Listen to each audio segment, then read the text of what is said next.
तो अब तक हमने देखा कि ब्राउन बियर्ड लूफी पर हमला करता है और नामी उन बच्चों को लेकर भाग रही होती है और स्मोकर की G5 ब्रांच इस आइलैंड पर आ जाती है, जहां स्मोकर वहां ट्रैफिकर लॉ से मिलता है, जहां वो एक दूसरे से पूछते हैं कि तुम इस अबेंडेंड आइलैंड पर क्या कर रहे हो। और एपिसोड 585 की स्टार्टिंग में हम देखते हैं जहां तशिगी लॉ को उस गेट से बाजू हटने का बोलती है और हम देखते हैं कि वो बच्चे अभी भी चॉपर और नामी के साथ भाग रहे होते हैं और चॉपर उन बच्चों से पूछता है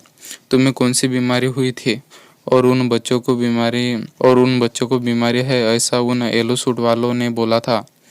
और उन बच्चों को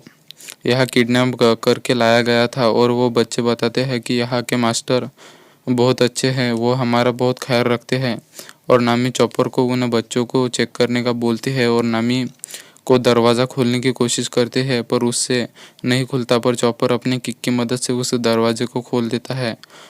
और उस दरवाजे से बहुत ठंडी हवा आने लगती है और वहाँ बहुत अंधेरा होता है और उस केव में बहुत बड़े बड़े मॉन्स्टर होते हैं जो कि फ्रीज किए गए होते हैं, जिन्हें देख नामी और चॉपर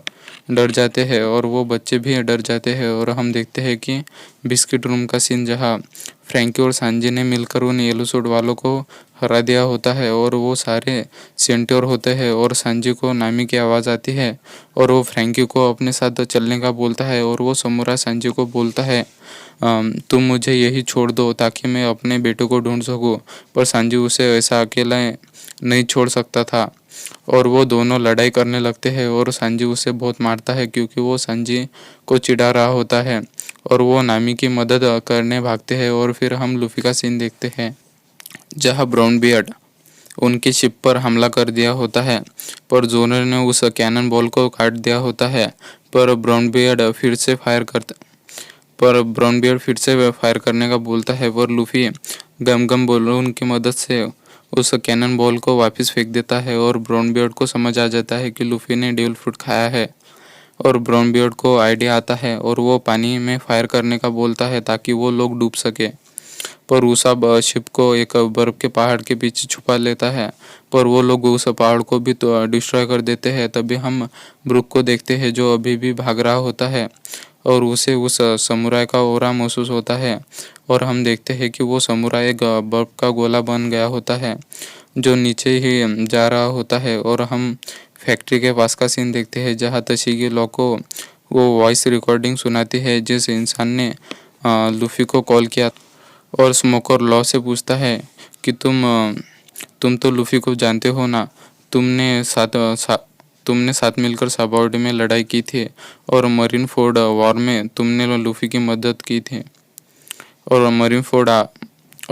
फोर्ड वॉर में तुमने लूफी की जान बचाई थी। और लॉ स्मोकर से पूछता है आखिर तुम्हें क्या चाहिए और स्मोकर फैक्ट्री के अंदर जाना चाहता था पर लॉ उसे ये कहकर मना कर देता है कि ये मेरा वेकेशन होम है,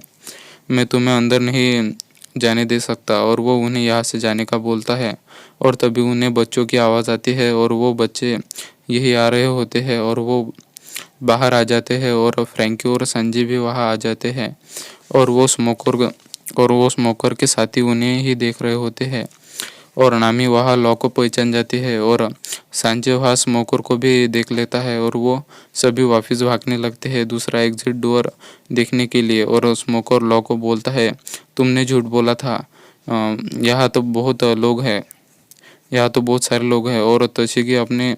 लोगों को स्ट्रॉ हैट को पकड़ने का बोलती है पर तभी लॉ वहाँ रूम बना देता है उसके डेविल फ्रूट की पावर की मदद से और वो उनके शिप को ऊपर उठाता है और उन्हें बोलता है मैं तुम्हें इतना सब देखने के बाद इस आइलैंड से नहीं जाने दे सकता। और स्मोकर भी लड़ाई के लिए तैयार हो जाता है और वो दोनों रेडी होते हैं फाइट करने के लिए। और इसी के साथ ये एपिसोड एंड हो जाता है।